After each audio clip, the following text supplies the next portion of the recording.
first hours of the investigation, before the press found a headline, before the nation attached itself to the mystery of a missing young traveler, there was only one question hanging in the quiet air above an abandoned van.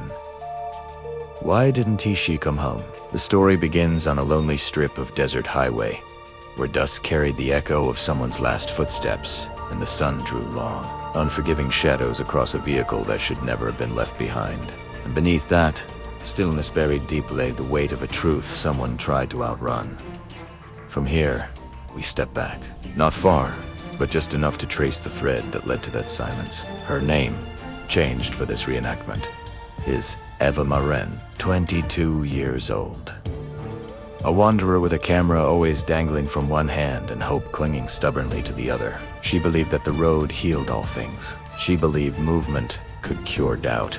She believed people always revealed their better selves, if given time. And she believed the man walking beside her on roads would protect her dreams the same way she protected his. The road trip was supposed to be their grand beginning. National parks, open skies, sunrise filmed through the windshield, quiet dinners cooked on a portable stove. But somewhere between the first mile and the last argument, the dream cracked. Friends would later say they saw signs, a shift in her voice messages, a hesitation when she mentioned him, a laugh that didn't reach her eyes. They dismissed them as travel, stress, exhaustion, growing pains. But stress doesn't change the way someone looks over their shoulder. Exhaustion doesn't make a voice tremble when describing a small disagreement. Growing pains don't sound like someone swallowing fear. Their final weeks on the road were documented in short, curated clips on lines, miles framed perfectly. Happiness edited, clean, scenic trails, captured in soft golden light. But behind the lens, the camera also caught moments never intended to be seen. A shaking hand adjusting the tripod, a forced smile, a quick glance at Evan before she spoke. The kind of footage that, after everything fell apart, investigators would replay in slow motion, searching for truth in flickering frames. The turning point came somewhere near the Vermilion Cliffs.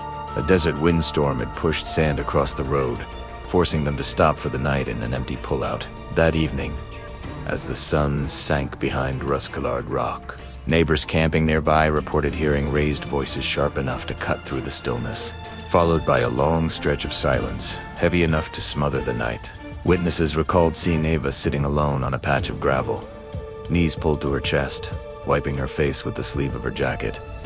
She wasn't crying loudly, they said. She was trying not to cry at all. Evan stood several feet away, hands on his hips, pacing, muttering to himself. The argument, whatever it was, ended with Ava whispering something no one could make out.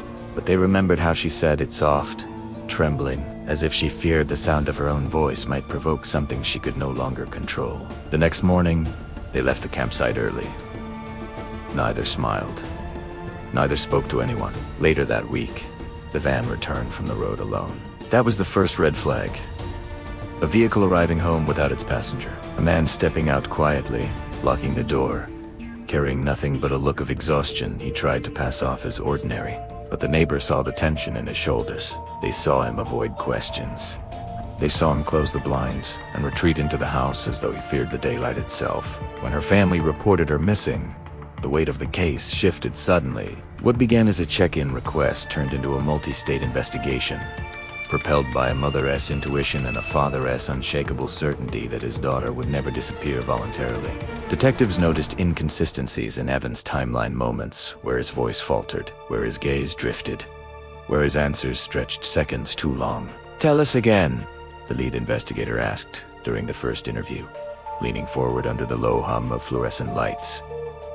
Evan swallowed hard. We argued. She needed space. I let her cool off. She never came back, he said. His voice lacked conviction. His hands trembled.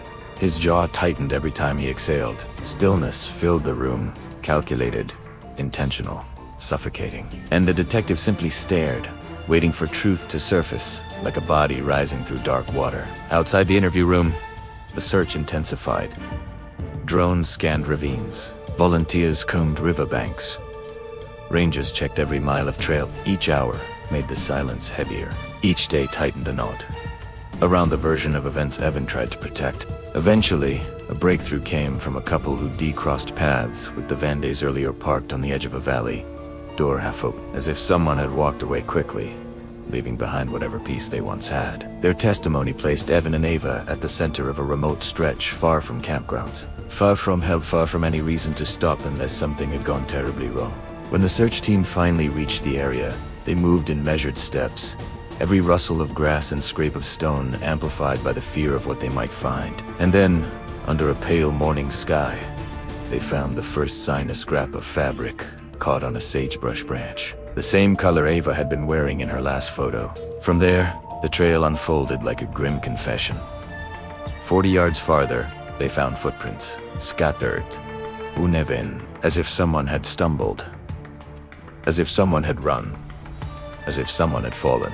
And then the clearing, quiet, windless, heavy, a place where time itself seemed to hold its breath. That was where they found her. The discovery broke the case open and shattered the illusion Evan had been desperately clinging to. In the interrogation room, when confronted with the evidence, he sank slowly into his chair, shoulders collapsing, breath shaking as though the truth had been rotting inside him for days. "I didn't mean to hurt her," he whispered. His voice cracked. His eyes dropped to the floor. It wasn't supposed to happen, but intent couldn't change consequence. No argument could rewind the final moments in that desert. The anger, the fear, the push, the fall.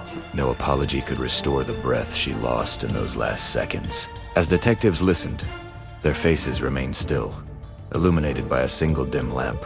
No judgment, no anger, only the solemn weight of realization. A life extinguished by a chain of choices that could never be undone. In the following weeks, the case would become national news. Commentators would speculate. Strangers would grieve. Crowds would march for justice. But beyond the headlines, beyond the court hearings and public statements, one truth remained painfully simple. She trusted someone who didn't know how to hold that trust without breaking it. She believed love would anchor them. He believed he could outrun the consequences. And in the end, the desert kept her while guilt consumed him. Her story, retold here under new names and shadows, remains a reminder, quiet, haunting, unforgettable, of how fragile safety becomes when love turns into fear, and fear turns into irreversible harm. Sometimes, one wrong choice can destroy a lifetime. Learn from their story. Choose kindness. Choose life. This was just the beginning. The most mysterious and shocking crime stories are still ahead. Subscribe to Crime Flow Narratives and be among the first to uncover what comes next.